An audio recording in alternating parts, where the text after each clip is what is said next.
Tabii Türkiye'nin bir darbe geleneği var. Darbe geleneğini de e, kendisi tevarüs etmedi.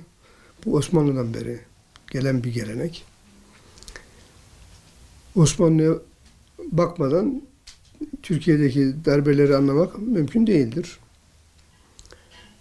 Osmanlı'da darbeciler din elden gidiyor diye darbe yaparlardı. Cumhuriyet darbecileri de laiklik elden gidiyor diye darbe yapıyorlar. Ama aslında birbirlerinden farkları yok. Bunun altını çizmek lazım. Hiç kimse bu darbe yapan kişiler ya da gruplar kendi çıkarları için darbe yaptıklarını veya etkisi altında oldukları güçleri, temsil ettikleri güçler adına darbe yaptıklarını söylemezler. Darbenin gerekçesi içerisinde vatan kurtarmak vardır. Geçmişte dini kurtarmak vardı. Bugün de laikliği kurtarmak var. Ama o gün ne din elden gitti, bugün de ne laiklik elden gidiyor. Laiklik paranoyasına baktığımızda bu paranoya 30'lu yıllardan örülen bu yapı bir paranoya üretti ve bu paranoya da devam ediyor. Tabi burada darbeler niye olur sorusu da 28 Şubat'ı bize daha iyi anlatması açısından da önemlidir. Darbelere baktığımızda yurt dışında eğitim almış. Ki bu ülkenin de garip bir talihidir bu. Bütün dünyaya baktığımızda kendi değerlerine düşman, kendi geleneğine düşman, dinine düşman, bu kadar kesif, bu kadar yoğun bir kadrolaşma olmamış. Osmanlı'da yine birkaç cümle etmem lazım. Osmanlı kendi tebaasındaki azınlıkları devşirmiş. Ve bunları şeyde kullanmış. Yönetim kademelerinde kullanmış, yetiştirmiş. 1826 Vakayı Hayriye hadisesi olduğunda, Yeniçeri ocakları topa tutulup kapatıldığında, yakalananlar öldürüldüğünde bir kısmı zaten daha önceden kendi kimliklerini, esame kartlarını başkalarına satmışlar, kaybolmuşlar. Yani şunu demek istiyorum. Osmanlı azınlıklarını devşirmiş ama bu azınlıklar Osmanlı'nın sonunu getirmiş. Ki buna 1492'de İspanya'dan göç etmesi sağlanan Yahudilerin sabetaylaşma süreci de buna dahildir. Bu ülkenin kaderini etkileme noktasında hem sabetaycıların etkisi olmuş, bu devşirilen kişilerin kalanları, aileleri, kökleri, kökenleri itibariyle bunlar da Türkiye'nin sistemi üzerine oturabilecek bir vasatı bulabilmişler. Ne zaman? Cumhuriyet'le beraber. Ve şimdi ne oluyor diye ben kendime bu soruyu sorduğumda, özellikle 1990'lı yıllarda bu soruyu sormuştum.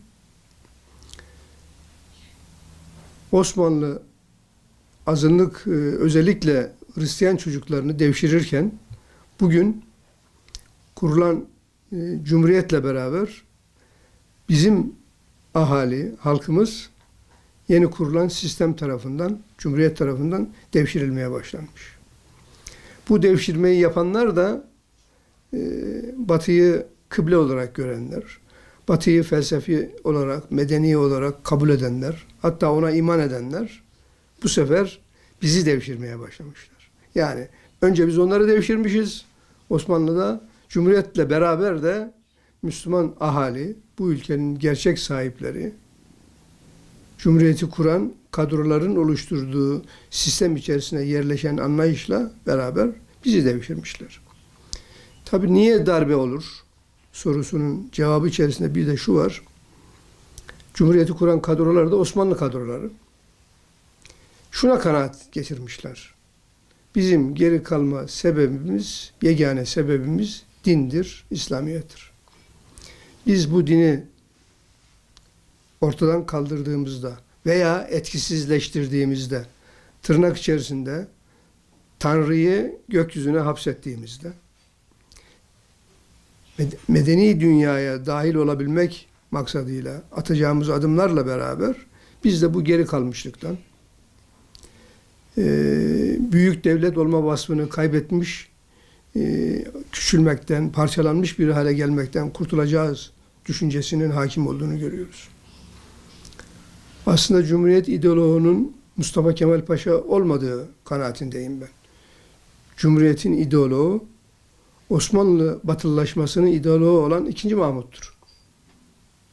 Buraya iyice bakmak lazım. Tabii ayrıntılar için fazla zaman yok ama 2. Mahmut'un neler yaptığına baktığımızda Cumhuriyet kadrolarının da neler yaptığını görürüz. Yani Cumhuriyet kadroları kendileri özgün şeyler yapmamışlar. Mesela 2. Mahmut memurların ilk kılık kıyafetlerini kısıtlayan, buna uymayanları hapis cezasıyla cezalandıracak mevzuat getiren bir padişahtır. Halk arasında da gavur padişahı olarak anılır. Buradan da baktığımızda işte İslam'ı suçlu olarak gören zihniyet, İslam'ı suçlu olarak gören, buna inanan kadrolar, Cumhuriyet'te kuran kadrolar, Osmanlı paşaları ve Kalemiye, Seyfiye ve İlmiye dediğimiz üçlü sacaya içerisinde, ki buna ulema da dahildir. Altını çiziyorum. Osmanlı darbe geleneğinin içerisinde de nice ulemalar vardır. 2. Abdülhamit'in halledilmesinin, hal fetvasının taslağını da yazan Elmalı Hamdi Yazır'dır. Cumhuriyete gelirsek bu bağlamda niye darbe oluyor? Çünkü Türkiye kurulma yıllarında Amerikan mandasına mı dahil olalım, İngiliz mandasına mı dahil olalım tartışmalarıyla bugünlere geldi. Tabi bugün Cumhuriyeti kuran kadrolar o dönemki kanaatlerini saklasalar da, ki İsmet İnönü'nün Kazım Karabekir'e yazdığı bir mektup var. Orada diyor ki bizim bir ülke olarak ayakta kalabilmemiz için işte İstanbul'da iki şey konuşuluyor. İngiliz, o zaman süper gücü İngiltere, İngiltere'nin mandası mı olalım, Amerikan mandası mı olalım tartışmaları vardır. Dedikten sonra bir takım isimler sayıyor. İşte şunlar Amerikan mandasını istiyor. Ki bunların içerisinde Halide Edip adı vardır. Sivas Kongresi'nde Amerikan Senatosu'na bir mektup yayınlanır. Yani gelin, görüşelim ve bizim bir devlet halinde kalmamızı, bütünlüğümüzü sağlayın. Biz de size manda olalım. Böylece biz de gelişiriz. Yani burada hem bir şey var, zihinsel kaybediş var, arkasından da maddi kaybediş var. Yani her iki alanda da Cumhuriyeti kuran kadrolar şey yaşamışlar. Kaybetmeyi, küçülmeyi, alçalmayı yaşamışlar. Bunu da kabul etmişler. Bunun da günahını İslam'a yüklemişler.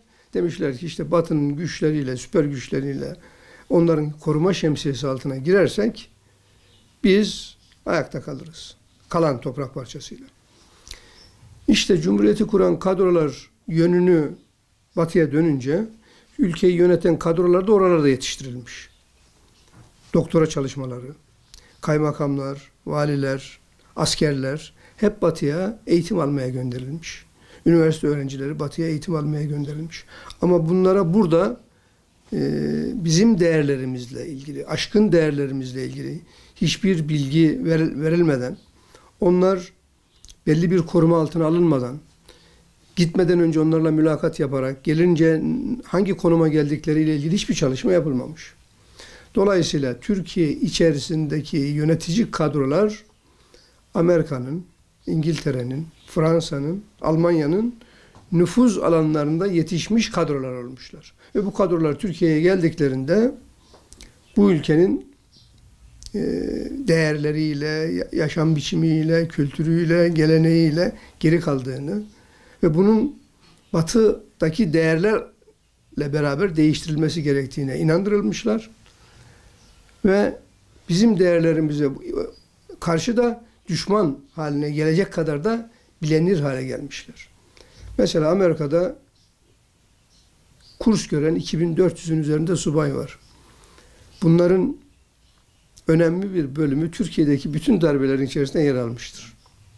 1960 darbesinde Teğmen, Üsteğmenken darbe süreçlerinde yer alanlar 28 Şubat darbe sürecinde de orgeneral, korgeneral seviyesinde darbe süreçlerine devam etmişlerdir. Tabii 28 Şubat darbesine postmodern darbe dediler. Tabii postmodern askeri darbe olduğunun altını çizmek lazım. Tabii bu şimdi darbeler bir bayrak yarışı gibidir. Darbeyi yapan bir şey vardır, çekirdek kadro vardır. Bunlar kendilerini koruma altına alacak darbeyi yaptıklarında mevzuatı çıkarırlar. Fakat bununla da yetinmezler.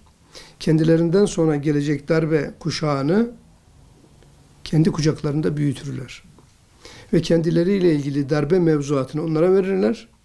Dolayısıyla her darbe önceki darbelerin tecrübelerini alarak onun üzerine zamanın şartlarına uygun yeni şeyler ilave ederek yapılır. Postmodern askeri darbede de silahsız kuvvetler darbe yaptı diye manşetler atıldı hatırlarsanız. Hürriyet gazetesi topyekün savaş diye manşet attı. Tabi orada kimler vardı? Odalar Birliği vardı, Borsalar Birliği vardı, TÜSİAD gibi iş adamlarından kurulu bir takım yapılar vardı. Bunların yaptıkları açıklamalar vardı. Fakat 28 Şubat darbesi aslında 92-93 yıllarında başladı. Bu da mesela önemlidir. Hakimlere, savcılara laiklik bildirileri okuttular. Antalya'da yanlış hatırlamıyorsam bir toplantıda. 93 yılı karanlık bir yıldı. Siyasi cinayetlerin işlendiği bir yıldı. Ve 1997 28 Şubat darbesini 92-93 yılından itibaren kamuoyu nezdinde meşru kılacak bir takım manipülasyonları hazırlayarak getirdiler.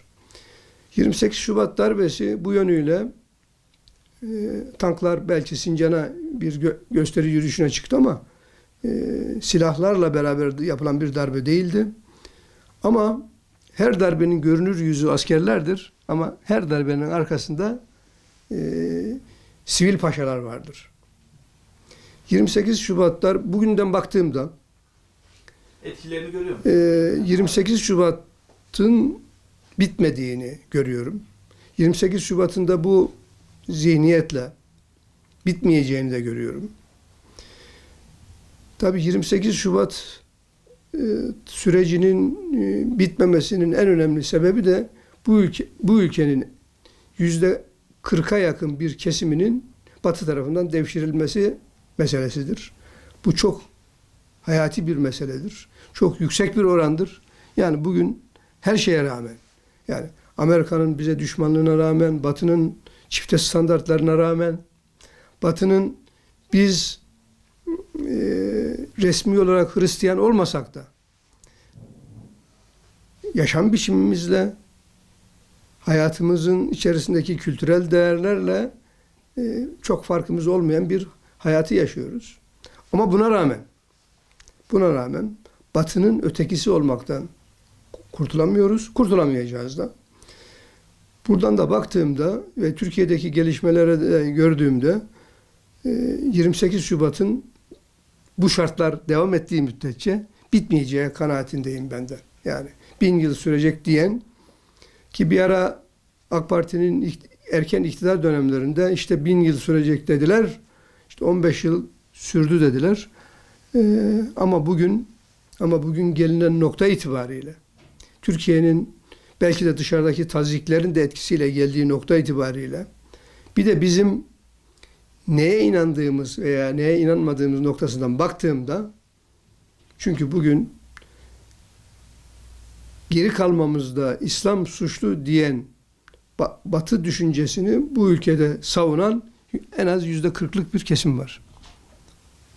Yani belki bu rakam biraz aşağı biraz yukarıdır. Ki bu ülkede bu olduğu müddetçe ki Batı da bunu çok iyi bildiği için bu ülkenin elmas bir sömürge olduğu kanaatindeyim ben. Vazgeçilemeyez bir zenginlik sahip olduğu için, stratejik anlamda, jeopolitik anlamda bu olduğu için buradan da vazgeçmiyorlar ve bu kadroların da beslemeye devam ediyorlar ve bu kadroların da hakimiyeti maalesef devam ediyor. Bugün darbe yapılmaması ve darbeci kişilere, gruplara, örgütlere fırsat verilmemesi için bu ülkenin acilen hukuk devleti olmaya ihtiyacı var. Eğer biz kanun devleti değil, hukuk devleti olabilirsek, işte o zaman bunların ellerindeki kullandıkları argümanları, delilleri, amilleri ellerinden alabiliriz. Aslında iyi bir yönetici, geleceği gören bir yönetici, kendi faaliyet alanının dahi hukuk çerçevesine kısıtlanmasını isteyen kişidir. Benim kanaatim. Neden? Çünkü güç bir zehirlenme getirir. Güç adaletsizlik getirebilir. Güç birilerinin hakkını gasp etmeye getirebilir. Bu isteyerek de olabilir, istemeyerek de olabilir. İşte bu noktada bu ülkeyi yöneten kadrolar, bu kadroları sadece tepe noktada oturan bir lideri kastetmiyorum. Bütün kadrolar. Yani bu şube müdürü de olabilir. Aile reisi olarak bizler de olabiliriz. Sivil sektördeki bir patron da buna dahildir. Kendimizi hukukla, ahlakla, dinimizle sınırlayacak normatif değerler ürettiğimiz zaman işte o zaman bu ülkede adalet gerçekleşecek.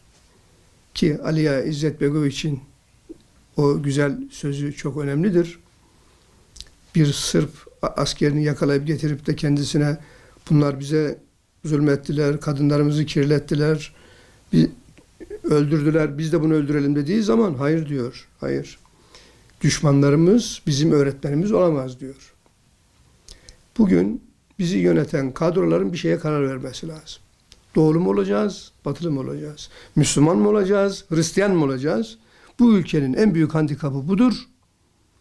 Olan bitenlere rağmen biz ve bu ülke ne zaman ki kendi değerleriyle barışacak ki bunun başında da bu ülkenin ben her zaman kurtuluşunun Türkiye'deki ordunun halkın ordusu olduğu zaman bu ülkenin kurtulacağını, o zaman darbelerin olmayacağını, o zaman dış güçlere karşı bizim çok daha güçlü, çok daha direnek noktalarını tahkim etmiş bir ülke, toplum olacağımız kanaatindeyim.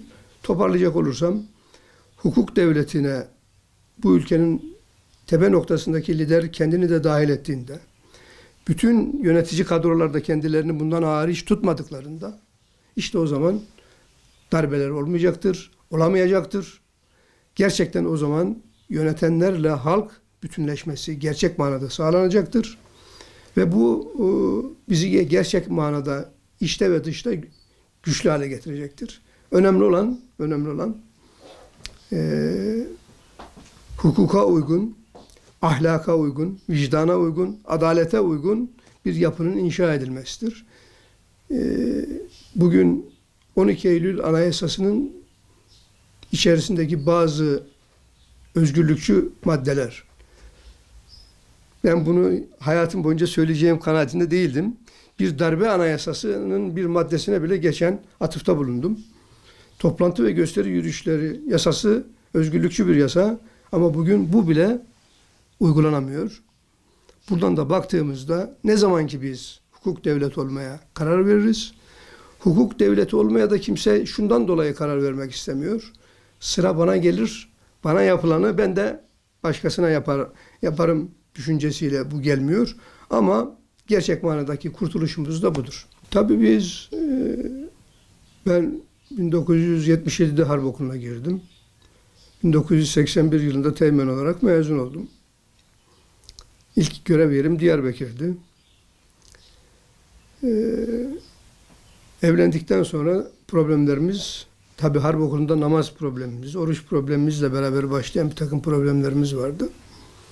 Bize nereden geldiniz diye soruyorlardı. Siz örgüt müsünüz? Kime bağlısınız? Buraya nasıl geldiniz? Bunu soranlar da işte Anadolu'nun değişik yerlerinden okumuş, üsteğmen olmuş, yüzbaşı olmuş, bizden yaşça büyük kadrolar bize soruyorlar. Onlar da tırnak içinde Anadolu çocuğu, biz de Anadolu çocuğuyuz. Ama onlar devşirilmişler. Ve bunun kötü bir şey olduğunu düşünüyorlar. Tabii yıllar çok büyük sıkıntılarla geçti evlendikten sonra ki Türkiye'deki başörtü mücadelelerinin merkezinde biz bulunuyoruz. Yani bize şu tekliflerde bulundular. Yani eşlerinizin başını açarsanız siz makbul subay kategorisine sizleri alırız diye tekliflerde bulundular. Ve bu teklifi bulunurken de hiçbir korkuları yoktu. Yani diyorlardı ki ne yiyeceğinizi, ne giyineceğinizi, nasıl düşüneceğinizi, nasıl yaşayacağınıza biz karar veririz. Size buna uymak düşer. Siz buna uyarsanız sizi kendimizden kabul ederiz. Dolayısıyla ama bu şartları yerine getirmeniz lazım. Hatta Edirne'deki tümen komutanı bana başarılı bir Türk subayısın ama namaz kılıyorsun. Bunu anlayamıyorum. Nasıl oluyor? Bu ikisi yan yana nasıl geliyor diye bir soru sormuştu.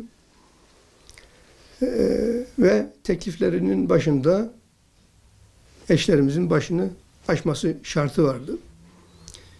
Tabii bunu nasıl rahat sorabiliyorlar? Tabii Türkiye'de